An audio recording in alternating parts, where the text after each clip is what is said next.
가나의 혼인잔치와 마리아라고 하는 제목으로 말씀을 전합니다. 사순절 첫 번째 주일입니다. 이번 사순절 절기에도 주님이 주시는 십자가의 능력으로 주님이 부활하신 그날까지 믿음으로 승리하시는 거룩한 절기가 되시기를 소원합니다. 성경에서 40이라고 하는 숫자는 매우 중요했습니다. 특별히 숫자 40은 이스라엘 백성들이 하나님 말씀을 기다렸던 시간이었습니다. 그리고 동시에 40이라는 시간이 다 채워졌을 때 하나님이 응답하셨던 시간이기도 했습니다.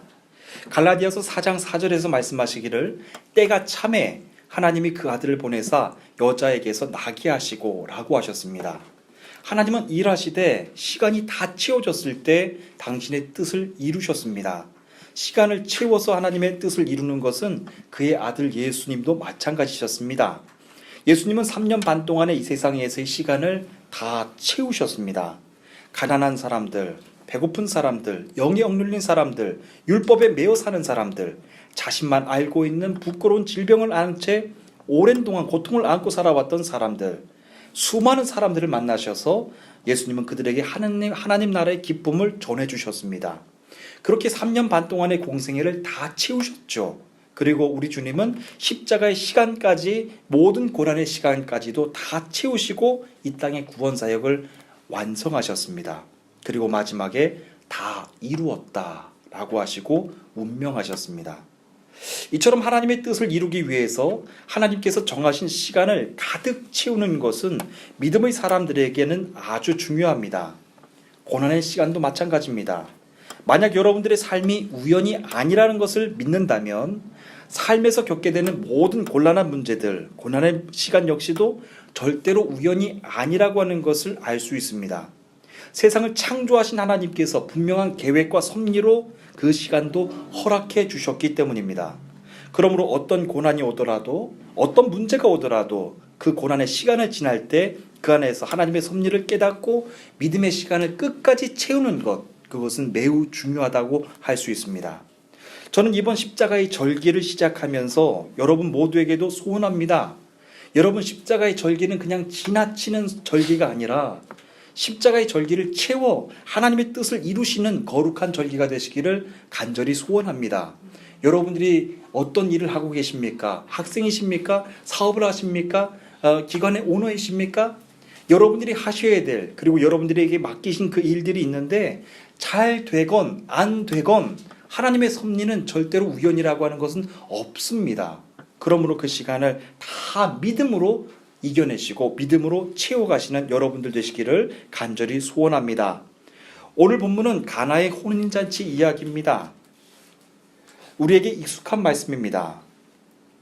그런데 본문을 깊이 들어가 보면 이상한 점 몇 가지를 발견합니다. 말씀의 시작을 보시면요, 아무런 설명이 없이 3일째 되던 날이라고 기록하고 있습니다. 여러분, 한국말에서 누가 무엇을 어떻게 어디에서라고 하는 말이 전혀 없고 그냥 3일째 되던 날이라고 기록을 하고 있습니다. 그래서 성경의 내용을 정확하게 알 수가 없습니다. 두 번째로 이상한 것이 또 발견이 됩니다. 본문은 가나라고 하는 마을에서 결혼식이 열렸다고 했죠. 이건 역시 이상합니다. 왜냐하면 가나라고 하는 마을은 마태복음, 마가복음, 누가복음에는 전혀 나타나지 않는 지명이기 때문입니다. 예수님은 3년 반 동안의 공생애를 다른 제자들과도 함께 생활하셨습니다. 만약에 요한이 알고 있던 지명이었다라고 한다면 마태나 마가, 누가복음에서도 반드시 기록돼야 맞는 말입니다. 그런데 가나라고 하는 지명은 요한복음에만 독특하게 나타나는 지명입니다. 사도 요한이 하나님의 말씀을 기록하는데 다른 복음서에는 없는 이 가나라고 하는 지명을 쓴 이유가 무엇이었을지 참 궁금합니다. 말씀을 시작하기 전에 여러분들에게 특별히 이것을 먼저 설명해 드리는 이유가 있습니다. 오늘 주시는 말씀을 이해하기 위해서는 사도 요한이 이렇게 성경을 기록할 수밖에 없었던 이유를 먼저 알고 있어야지 하기 때문입니다. 먼저 요한복음을 기록한 시기를 보면요, 다른 세 개 복음서보다 40년 정도 후에 기록됐습니다. 사도 요한이 그렇게 늦게 펜을 들 수밖에 없었던 이유도 있었는데요. 먼저 쓰여졌던 세 개의 복음서는 비슷한 시기에 기록되어서 초대교회가 세워졌던 그 초창기 시기에 아주 중요한 역할을 했습니다. 믿음의 사람들은 세계 복음서를 읽고 말씀으로 다시 다가오신, 말씀으로 역사하시는 예수님을 만났고 주님의 제자가 되어갔죠. 그런데 초대교회에 굉장히 큰 어려운 시기가 왔습니다.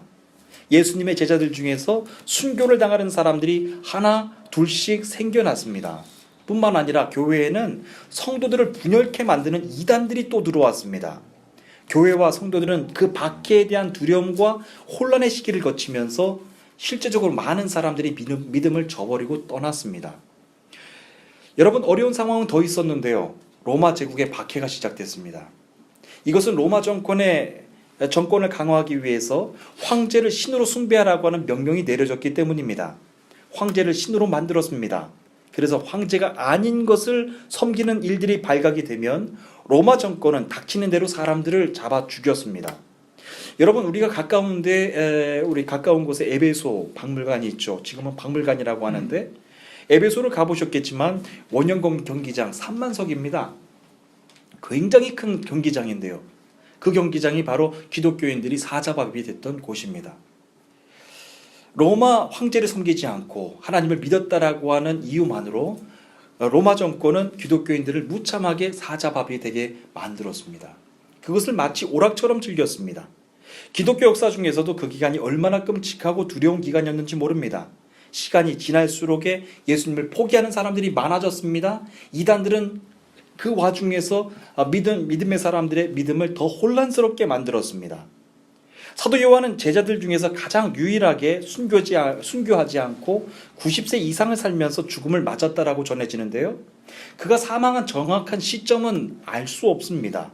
다만 그가 90세에서 100세 사이에 순교하지 않고 죽음을 맞았다라고 하는 것, 그냥 노환으로 사망했다라고 하는 것밖에는 알려진 것이 없습니다. 이렇게 비록 사도 요한은 순교해서 죽음을 당하지 않았지만 그는 90세가 넘는 오랜 시간을 거치면서 이 두려운 상황을 지나고 있을 크리스찬들에게 격려하고 위로하고 믿음을 저버리지 않게끔 하는 새로운 사명을 감당해야만 했죠. 그가 바로 그 사명을 감당했습니다. 그렇기 때문에 믿음의 고난을 당하고 있는 사람들에게 다시 40년 전, 50년 전에 있었던 예수님이 사건들, 예수님께서 어디에 계셨고 무엇을 하셨고 그것을 며칠을 묵으셨고 하는 이 말씀을 다시 반복해서 하는 것은 절대로 무의미한 이야기였을 것입니다. 지금 당장 신앙의 위기를 당하고 있는 사람들에게 예수님을 어떻게 전하는가, 그것이 매우 중요한 사명이었죠. 지금 당장 이들의 믿음을 붙잡아 주지 않으면 이단에 넘어갑니다. 큰 박해 때문에 믿음을 저버리고 도망가게 됩니다. 그 일을 사도 요한이 했습니다. 요한은 고난을 받는 성도들에게 주님이 주시는 하늘의 위로와 눈에 보이지 않는 영원한 세계가 있다라고 하는 것을 전하며 믿음을 포기하지 마십시오. 믿음을 포기하지 마십시오. 눈에 보이지 않는 하나님 나라가 여러분들을 지켜주고 있습니다. 눈에 보이지 않는 영생이 여러분들을 기다리고 있습니다. 라고 하면서 고난과 핍박 중에서도 그들의 신앙을 지켜나갔습니다. 그래서 사도 요한은 요한복음을 기록할 수밖에 없었던 목적을 요한복음 20장 31절에서 이렇게 기록했습니다. 이것을 기록함은 너희로 예수께서 하나님의 아들 그리스도이심을 믿게 하려 하며 또 너희로 믿고 그 이름을 힘입어 생명을 얻게 하려 함이라. 어떻게 보면 굉장히 단순한 말씀입니다. 예수님이 하나님의 아들이라는 건 다 알고 있죠. 그런데 그때 그 상황에서는 다른 문제입니다. 다 모든 사람들이 고난을 받고 핍박을 받고 믿음을 포기하는 상황에서, 그리고 이단에서 하나님의 말씀이 왜곡된 상황에서 예수님이 하나님의 아들이라고 하는 것조차 사람들은 모르고 살았다라고 하는 것입니다. 그리고 그 믿음의 길을 떠났다라고 하는 것이죠. 그래서 사도 요한은 그 목적을 위해서 요한복음을 기록한 것입니다. 저는 이 시간 동일하게 주시는 주님의 위로가 여러분들 삶에도 동일하게 적용이 되시기를 간절히 축복합니다. 여러분, 매우 중요합니다. 우리가 고난받는 시기에 있는 성도들을 대할 때와 그리고 평안할 때 있는 성도들을 대할 때, 그리고 모든 우리 믿음의 지도자들이 그 길을 떠났을 때 우리 대하는 방법은 다 달라야 되는 것이죠. 여러분 이제 이러한 본문의 배경을 먼저 말씀드리고 오늘 드리는 말씀을 전하고자 합니다. 이제 요한복음 2장 1절과 2절 말씀을 다 함께 읽도록 하겠습니다. 요한복음 2장 1절과 2절 말씀입니다. 읽겠습니다. 시작.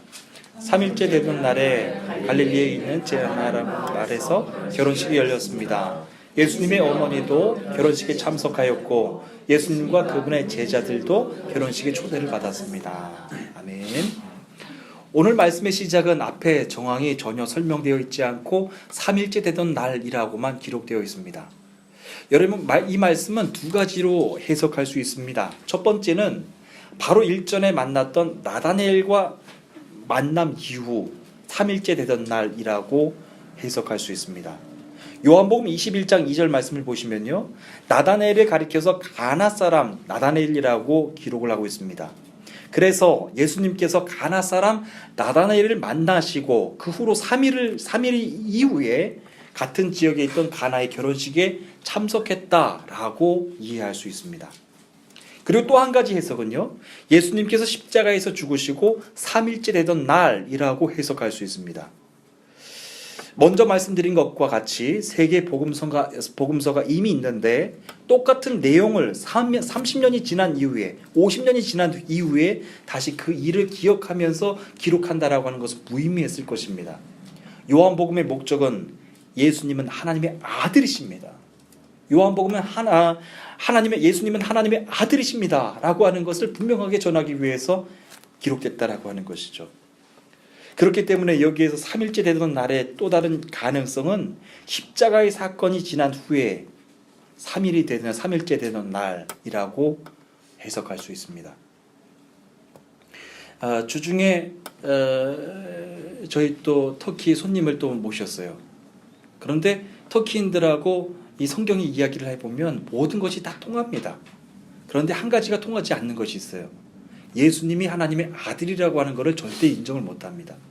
예수님이 고난을 당하셨고 예수님이 십자가를 못 박고 돌아가셨고 제자들을 양육하셨고 뭐 좋은 일 하셨다 뭐 이런 것까지는 다 알고 있습니다. 그리고 마리아까지도 다 믿고 있습니다. 마리아도 굉장히 거룩한 여인으로 여겨서 여러분 여기에서 마리아의 집이 있죠. 거기에 매년 한 번씩 꼭 예배를 갑니다. 무슬림들도요.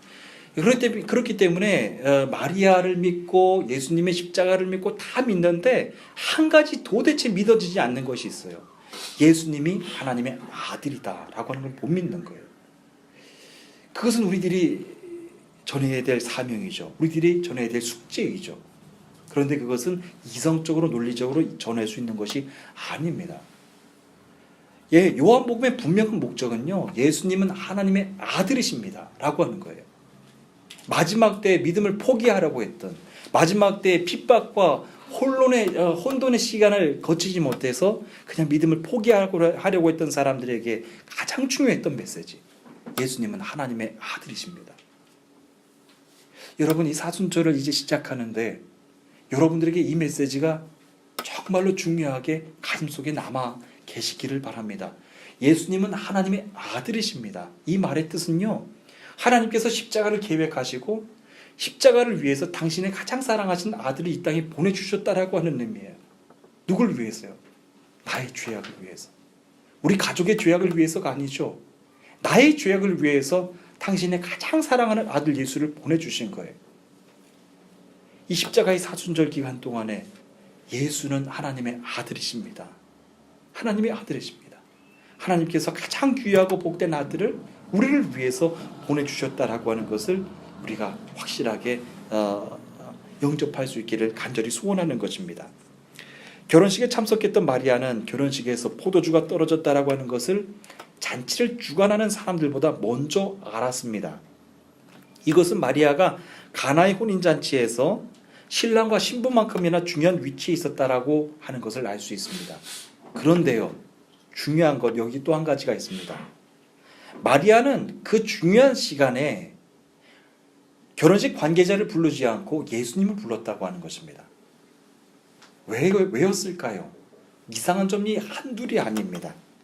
마리아는 결혼식 관계자를 부르지 않고 예수님을 불렀습니다. 그 말씀이 3절과 4절에 있는 말씀인데요. 우리 다 함께 읽도록 하겠습니다. 읽겠습니다. 시작. 포도주가 바닥났을 때 예수님의 어머니가 예수님께 이 집의 포도주가 다 떨어졌구나 라고 말해 주었습니다. 예수님께서는 어머니 왜 저에게 이런 부탁을 하십니까? 저의 때는 아직 오지 않았습니다 라고 대답하셨습니다. 아멘. 참 이상합니다. 이렇게 긴급한 상황에서, 이렇게 위급한 상황에서 마리아는 결혼식을 주관하는 관계자를 부르지 않고 예수님을 찾았다는 것이죠. 이상한 건 예수님도 마찬가지셨습니다. 마리아가 한 말에 엉뚱한 대답을 하셨습니다. 아직 나의 때는 오지 않았다 라고 하는 말씀이셨습니다. 전혀 서로 이해가 안 되는 말을 지금 서로 주고받고 있는 겁니다. 마리아는 포도주가 다 떨어졌다고 했습니다. 그럼 예수님은 그것과 맞는 대답을 해야지 맞습니다. 그런데 질문과는 전혀 엉뚱한 대답을 하시는 겁니다. 아직 나의 때가 오지 않았다라고 하는 겁니다. 하나님의 아들 예수 그리스도, 그 예수 그리스도의 때가 오지 않았다라고 하는 것입니다. 예수 그리스도의 때는요, 십자가와 부활의 시간을 다 채운 다음에 올 수 있는 겁니다. 만약에 예수님께서 십자가의 고난의 시간을 다 채우셨는데도, 그리고 부활의 시간도 다 채우셨는데도 구원의 때가 오지 않았다면 그건 가짜예요.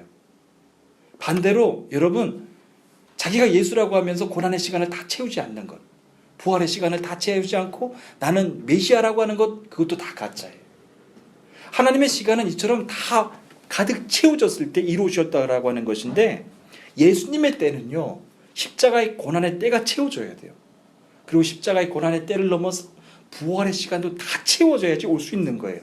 그런데 지금 예수님께서 그걸 말씀하시는 것입니다. 저는 아직 때가 이르지 않았습니다 라고 하는 것이죠. 우리 주님은 세상을 구원하시기 위해서 이 땅에 오셨습니다. 하지만 그 일을 다 이루시기 위해서는 십자가의 고난의 시간을 다 채우셔야 합니다. 그리고 후에는 부활의 시간도 다 채우셔야 제자들을 다시 만나실 수 있는 거예요. 하나님께서 그렇게 약속하셨고 그렇게 아들을 보내셨기 때문입니다. 어떤 사람들은 기독교를 고난의 종교라고 오해를 합니다. 여러분, 평생 고난만 받다가 죽는 종교라고 말합니다. 만약에 그가 십자가의 시간 넘어 십자가를 다 채웠는데 부활하신 주님을 만나지 못한 사람이라고 한다면 그 말은 맞는 말일 것입니다.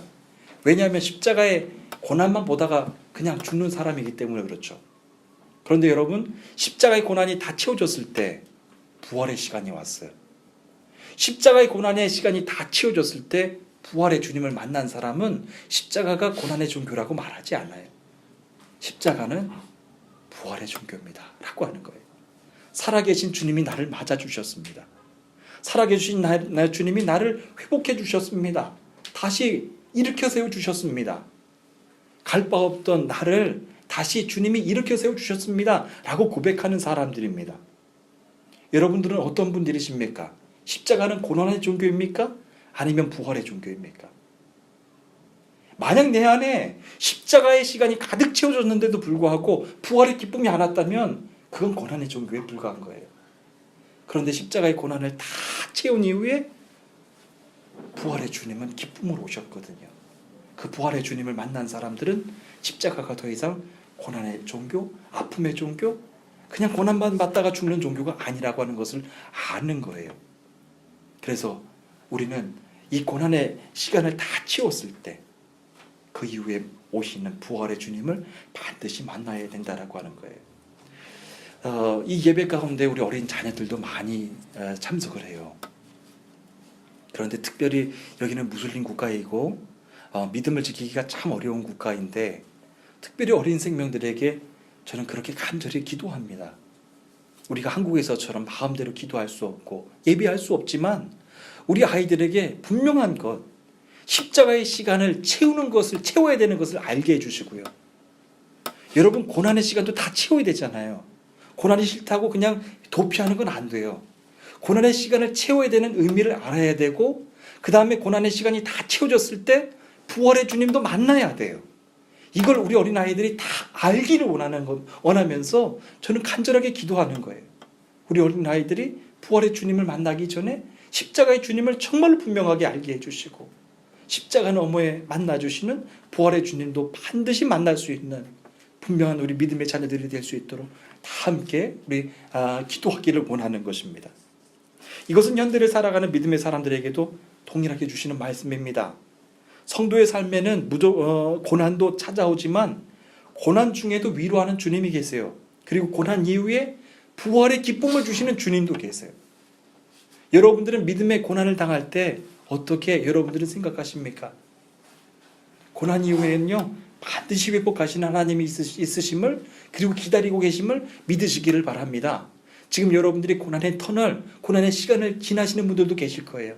외로움의 시간을 지나시는 분들도 계실 거예요. 그런데 중요한 것, 거기서 끝이 아니라고 하는 거예요. 부활의 주님이 반드시 만나주십니다. 부활의 주님이 여러분들을 반드시 고쳐주십니다. 부활의 주님이 우리 자녀들도 만나주시고, 부활의 주님이 이 땅 무슬림들도 다 만나주시는 거예요. 그런데 어둠의 때 그냥 신앙을 놓고 싶은 사람들은 거기에서 끝인 것이죠. 십자가의 그냥 터널에서 끝이 나는 것입니다. 시편 119편 49절 50절 말씀에 이런 말씀이 있습니다. 주의 종에게 하신 말씀을 기억하소서. 주께서 내게 소망을 가지게 하셨나이다. 이 말씀은 나의 고난 중에 위로라. 주의 말씀이 나를 살리셨기 때문입니다. 라고 기록하고 있습니다. 성도의 삶의 결국은 하나님이 일으켜 주시는 것입니다. 하나님께서 세상을 이기게 해주시는 것입니다. 저는 여러분들의 모든 삶도 그렇게 축복해 드리고 싶습니다. 지금 고난의 때를 치고 계시는 분들이 계실 것입니다. 그러나 말씀으로 위로해 주시는 분, 말씀으로 여러분들을 세워주시는 그 하나님이 여러분들을 곧 만나 주실 걸로 믿습니다. 믿음으로 승리하시기를 간절히 소원합니다. 우리 계속해서 5절부터 8절까지 있는 말씀을 다 함께 읽겠습니다. 5절부터 8절입니다. 읽겠습니다. 시작. 어머니는 하나님에게 그분이 하시는 일을 무엇이든지 하여라 하고 말해 두었습니다. 그 집에는 돌로 만든 물 항아리가 6개 있었습니다. 이 항아리는 유대인들이 정결 예식에 사용하는 항아리들이었습니다. 그것은 각각 물 3동이를 담을 수 있는 항아리였습니다. 예수님께서 항아리들에게 항아리에 물을 채워라 하고 말씀하셨습니다. 하인들은 항아리에 물을 가득 채웠습니다. 그러자 예수님께서는 그들에게 자, 이제 그것을 퍼다가 잔치를 주관하는 사람에게 갖다 주어라 하고 말씀하셨습니다. 하인들은 물을 떠서 잔치를 주관하는 사람에게 갖다 주었습니다. 아멘. 마리아는 결혼식을 위해서 이렇게 중요한 때 이 사람 저 사람에게 시간을 낭비하지 않았습니다. 바로 주님께 달려갔습니다. 마리아의 태도는 처음부터 분명했습니다. 주님만이 이 일을 해결하실 수 있다. 주님만이 이 일의 해답이시다 라고 하는 것을 알았습니다. 결혼식의 비밀은 오직 예수님만 하실 수 있다라고 하는 것을 믿고 마리아는 예수님을 찾아간 것이죠. 마리아는 이제 하인들에게 말합니다. 그분이 시키는 일은 무엇이든지 하여라 라고 했습니다. 지금 마리아는 주님이 일하실 수 있는 환경을 주님의 뒤편에서 다 준비하고 있습니다. 여러분, 우리는 때로는 아무 일도 하지 않고서 하나님이 전적으로, 예수님이 전적으로 해주시는 것이 기적이라고 생각할 때가 있습니다. 그래서 하나님이 일하실 때까지 한없이 그냥 고통만 받고 기다리는 것이 믿음이라고 생각할 때도 있습니다. 아무것도 하지 않고 고난만 당하는 것이 인내라고 생각할 때도 있습니다. 하지만 이것은 옳지 않습니다. 430년 동안 굳게 닫혀 있었던 애굽의 문이 열렸습니다. 그것은 분명히 여호와 하나님이 전적으로 하신 일입니다. 세상 역사 가운데서도 200만 명 이상이 한시에 동시에 노예의 땅에서 당당하게 걸어 나왔던 역사는 역사 이래로 없었습니다. 그 일은 분명히 여호와께서 행하신 일입니다. 하지만 여호와께서 일하실 수 있도록 이집트 바로 왕을 만나게 하셨고 그에게 10번의 재앙을 보게 하시면서 살아계신 하나님을 증거했던 모세가 있었기 때문입니다. 이스라엘 백성들 앞에서도 앞으로 일하실 출애굽의 여호와를 전하면서 400년이 넘도록 이집트 밖을 전혀 나가보지 못했던 이스라엘 백성들을 걷게 했던 이도 모세였습니다. 그래서 모세는 여호와께서 출애굽의 하나님이 되실 수 있도록, 출애굽의 문을 여실 수 있도록 모든 준비를 다 해놓은 상태입니다. 모세가 했던 일은 분명히 기적은 아닙니다. 하지만 하나님께서 큰 일을 행하실 수 있도록 하나님의 기적만큼 중요한 일을 했던 사람이 바로 모세였습니다. 여러분, 여리고성이 어떻게 무너졌는지를 잘 알고 계십니다. 여호와께서 여호수아에게 이렇게 말씀하셨습니다. 보아라, 내가 여리고를 너에게 주겠다. 여리고의 왕과 군인들도 너에게 줄 것이니 하루에 한 번씩 여리고 성을 너의 군대에 함께 행군하며 돌아라. 그 일을 6일 동안 하여라. 7일째 되는 날에는 성을 7바퀴 돌며 제사장들에게 나팔을 불라고 말하여라. 제사장들이 한 번 길게 나팔을 불면 백성들에게 나팔 소리를 듣게 크게 고함을 치라고 하여라. 그리하면 여리고 성벽이 무너질 것이다 라고 하셨습니다. 여러분, 여호와의 말씀은 전혀 현실적이지 않은 말씀이셨죠. 하지만 여호수아는 그럼에도 불구하고 여호수아가 그 일을 하실 수 있도록 하나도 빠짐없이 그대로 다 행해 드렸습니다. 하나님이 일하실 수 있도록, 하나님께서 여리고성을 무너뜨릴 수 있도록 모든 준비를 여호수아가 해드렸습니다. 여호와께서는 말씀하신 대로 그 일을 다 이루었을 때 여리고성을 물리쳐 주셨습니다. 여러분, 여리고성에 대한 말씀을 예전에도 한 말 했으면 이제 기억이 나는데요.